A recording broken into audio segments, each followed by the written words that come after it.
오늘도 주님과 동행하시면서 새롭게 위로부터 주시는 지혜와 총명과 힘과 능력을 공급받아서 분별력 있는 하루가 되시기를 예수님의 이름으로 축복합니다. 성령으로 시작했다가 육체로 맞춰진 사울, 그가 몰락하고 죽고 난 다음에 그의 후손들이 하고 있는 일과 하나님의 사람으로 선택되어져서 다음 세대를 이끌어가야 될 중요한 위치에 있는 다윗과 함께하는 사람들, 이 바톤 터치가 되어지는 순간이 얼마나 힘들고 어려운가. 앞에서 누군가가 어떤 일을 하다가 그것을 후임자에게 넘겨주고 난 다음에 얼마나 힘들고 어렵고 혼란스러운가를 성경은 지속적으로 이야기를 합니다. 사울이 죽은 것은 그 시대가 끝난 겁니다.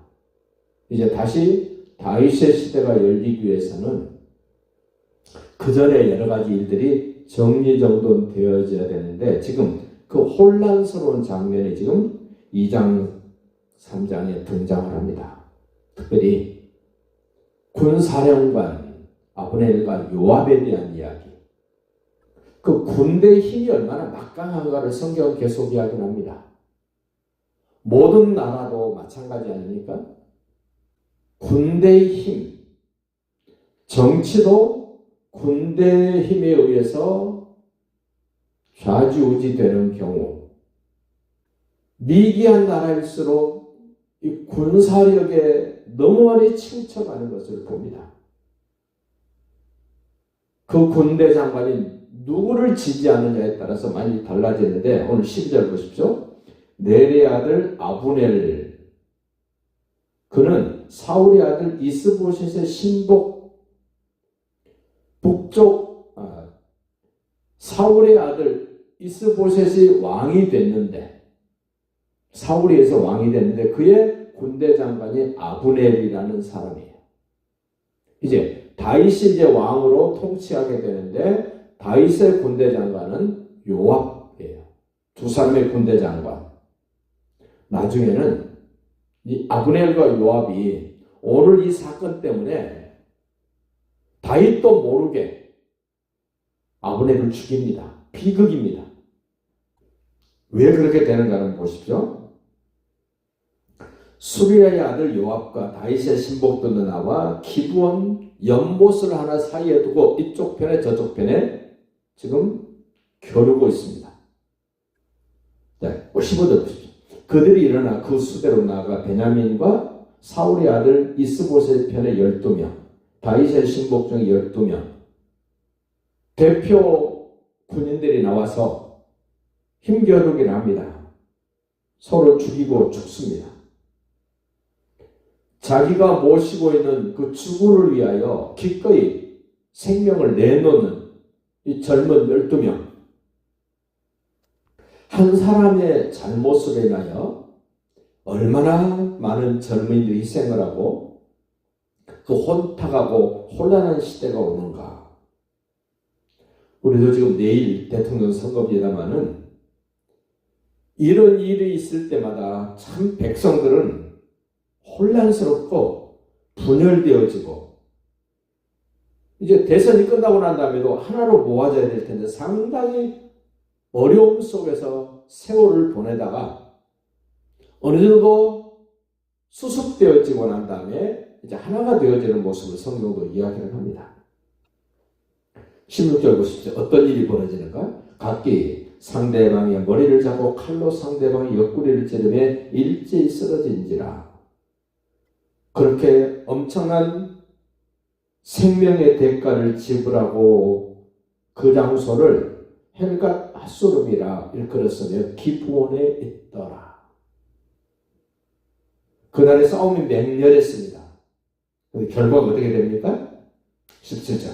그날의 싸움이 심히 맹렬하더니 아브넬과 이스라엘 사람들이 다윗의 신복들 앞에서 패했다.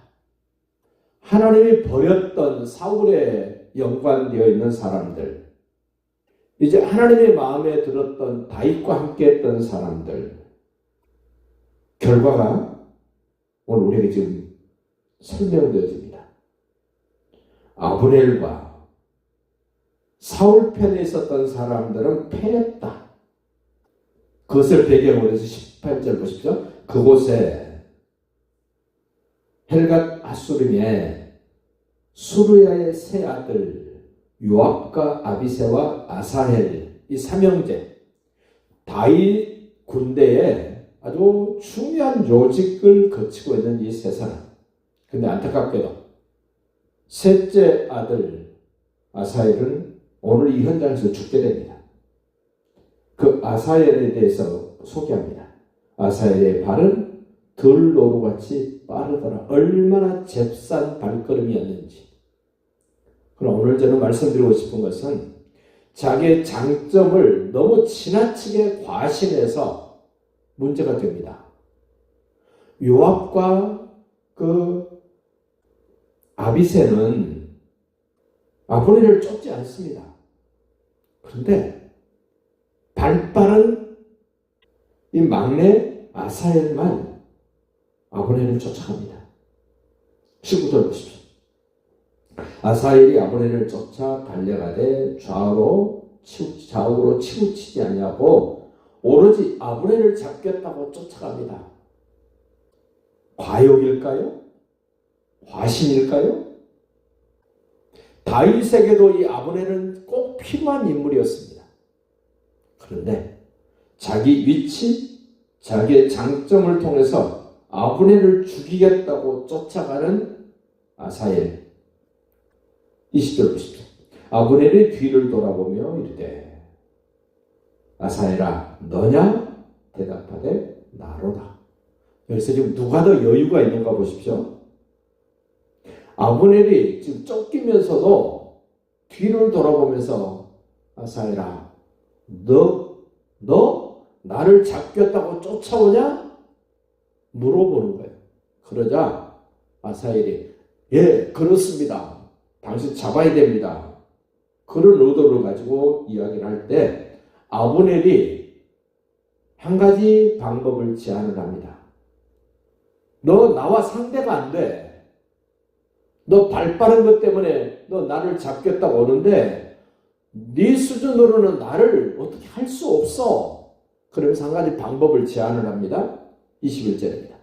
아브넬이 그에게 아사헬에게 이르되 너는 왼쪽으로나 오른쪽으로 가서 청년 하나를 다른 군대 내 신하 하나 붙잡아서 그의 곤복을 빼앗아라. 내 신하 하나 너가 가서 옷을 벗겨서 곤복 하나 가지고 가서 네가 승리했노라고 가서 네 형들에게 가서 이야기하면 되잖아. 그러면 내가 너 죽일 필요 없잖아. 너 때문에 네 형하고 원수지간 될 그런 일 없잖아 하면서 방법을 제시하는데 이 젊은이 그리고 자기 장점이 탁월했던 이 아사헬이 그렇게 하기를 원하지 아니하고 자기보다 훨씬 더 뛰어나고 힘이 있고 계략이 있는 아브넬의 뒤를 쫓아갑니다. 그 결과 어떻게 됩니까? 22절 아브넬이 다시 아사헬에게 이르되 너는 나 쫓기를 그치라. 너 실력으로는 안 된다. 그만 쫓아와라. 그만 너 포기해라. 내가 너를 쳐서 땅에 엎드리게 할 까닭이 무엇이냐. 넉넉히 지금 아브넬은 아사헬을 가볍게 죽일 수 있고 끝낼 수 있다는 겁니다. 근데 그것을 아사헬은 모릅니다. 자기가 발빠르게 다른 박질 잘해서 아브넬을 잡겠다는 그 일념 하나 때문에 어떤 결과가 되나 보십시오. 너를 쳐서 땅에 엎드리게 할 까닭이 무엇이냐. 그렇게 하면 내가 어떻게 네 형 요압을 대면하겠느냐. 나중에 이렇게 요압을 대면했을 때 요압이 아브넬을 죽입니다. 아브넬은 미래를 예측해 볼 수 있었을까요?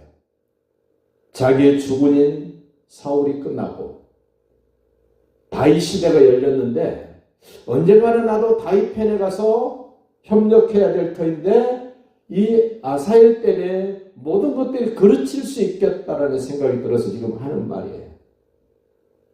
23절입니다. 그러나 물러가기를 거절하며 아브넬의 창 뒤끝으로 그의 배를 찌르니 창이 그의 등을 깨뜨리고 나간지라.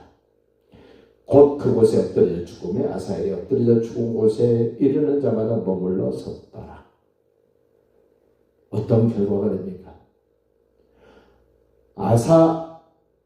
아사엘이 원하는 결과가 되지 않고 아브넬이 원하는 결과도 되지 않습니다. 이 문제 때문에 다윗도 가슴앓이를 해야 되고 아브넬도 세상을 끝내야 되고 요압도 이것 때문에 나중에 솔로몬과 다윗과의 대화 속에서 요압도 더 이상 솔로몬 편에 서서 일하지 못하는 안타까운 일이 벌어집니다. 오늘 하루를 사시면서 내가 할 수 있는 장점을 나는 어떻게 써야 될 것인가, 어떻게 분별해야 될 것인가를 생각하면서 승리하시는 날 되시기를 예수님의 이름으로 축복합니다.